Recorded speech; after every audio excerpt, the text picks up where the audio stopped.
Hi everyone, it's Raina. So this video is for those people who either have their Chiron in the first house or it's in Aries. Well, there might be some people who have both.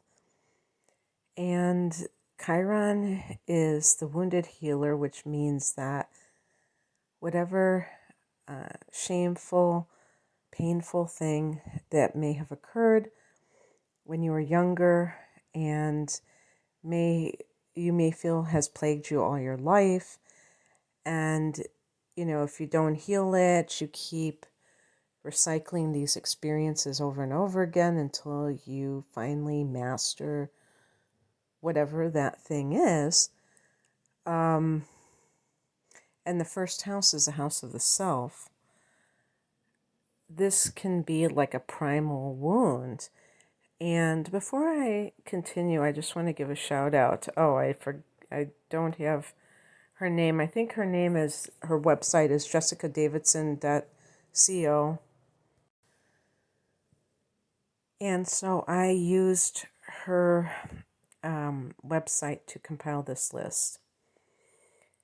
And it seems to me that she is separating, that she had separate entries for the Chiron and the first and Aries, but I've seen other places where they just combine them, so that's what I'm going to do. And this is, Aries is the ruler of the first house, so this is why. So, as the ruler of the first house, Aries is a sign that wants to be seen and acknowledged. And there's a competitive aspect to Aries because it's ruled by Mars. And this is simply because Aries wants to be number one. It's the first house, just like I said. So when there's a wound here, somehow the person maybe they feel invisible. Perhaps they were neglected by their parents. And being ignored is a form of neglect. If you have grown up and you did not get much attention from your parents, even if they were not, saying bad things to you or beating you, and even if they fed you, that is a form of neglect, emotional neglect. And they may have had their own problems, so it's not about demonizing them. But this can be other people. This could be this person's peer group. They just felt invisible. And there's going to be a general lack of self-esteem or self-love with this sort of person. So I have read, I didn't see it on her site. Of course, I was just skimming it, so I might have missed it. But I have read before that Chiron kind of manifests like Pisces in a way. And so to me, and they may have even said that it had a karmic connection or something like that, but it certainly seems like it would be along those lines. And therefore, it's not simply about, positive thinking. It's about being able to transform your life. So if you believe that you're unworthy and you just, leave it at that and you're not going to actually try to do anything about it, then obviously it's going to continue. But if you are actively involved in, trying to heal this primal wound, then the chances are much greater that you will succeed.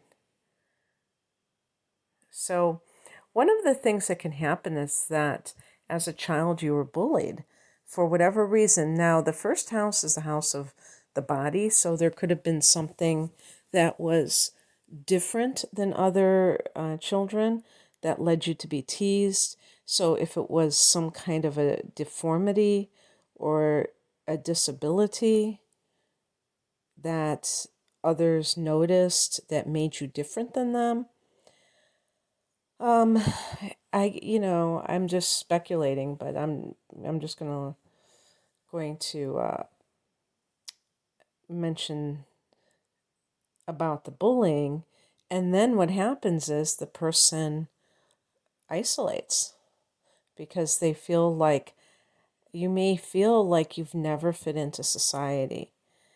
And this can be mitigated if your rising sign is Aquarius, then you might be kind of defiant and say, F the world. I don't care if I'm different than them. And so, but it may be one of those like when people are really hurt and they try to act really tough about it, it could be one of those deals.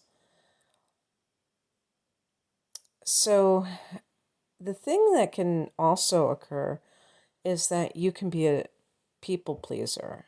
And this is due to a lack of self-assertion. Now, the first house might be defending yourself, might be, but first you have to believe in the self and honor the self. And this is something that you may struggle to do. If your rising sign is Pisces, I'll say a prayer for you and light a candle. That's all I can say. Even a Libra, tends to have people-pleasing characteristics. A Libra rising, this could be on steroids. So the point is that the premise is faulty. The premise is that you are not worthy. So all of the things that you do is to kind of covet, or that's not the word I was looking for. To like curry favor or something like that. And a lot of people have seen this happen in society when people do things like that, and they just completely ignore their own needs in favor of somebody else. That's not going to lead to a relationship that is healthy.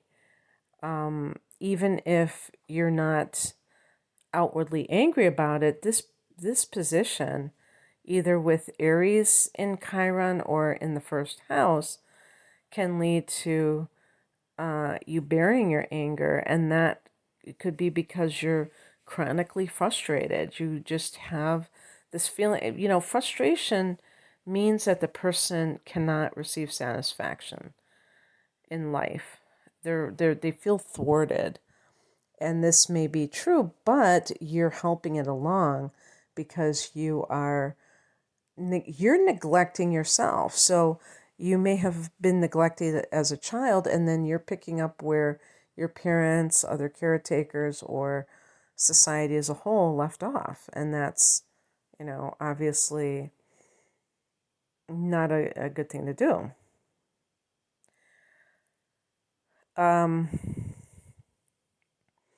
You just may feel like you don't fit into society. I think I said that before. Now, the gift, and she talks about the gift, and this is going to be what this, if you want to call it suffering or whatever you want to call it, what it brings to you that is positive, because it's supposed to. And what it can do is make you stop believing that you need to look outside of yourself for your sense of self.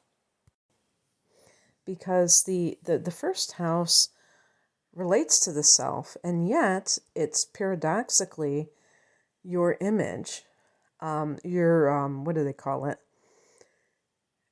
Your persona. It's not really your true self. Even when we talk about this one incarnation, because ultimately all of the things that we do, like whatever our career is, however we dress, all these things are superficial. They're not the true self.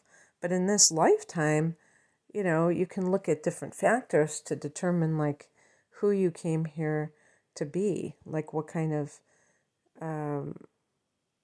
things did you come here to express through your sun sign in particular, but also your north node, your midheaven point, for career matters, for instance. So the point is that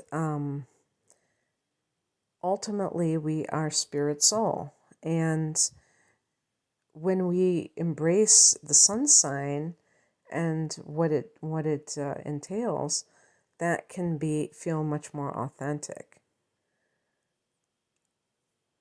And sometimes whatever that sun sign is and what it represents may not be accepted by those around you, and you have to be okay with that.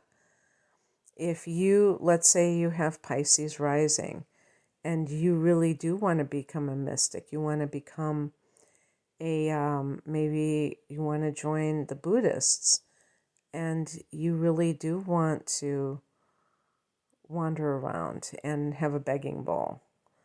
But your parents would be like, yeah, I don't think I paid $25,000 a year for you to go around with a begging bowl. And you feel like, oh my gosh, that's right. They paid $100,000 altogether, and here I am just dropping out of society. What am I thinking? And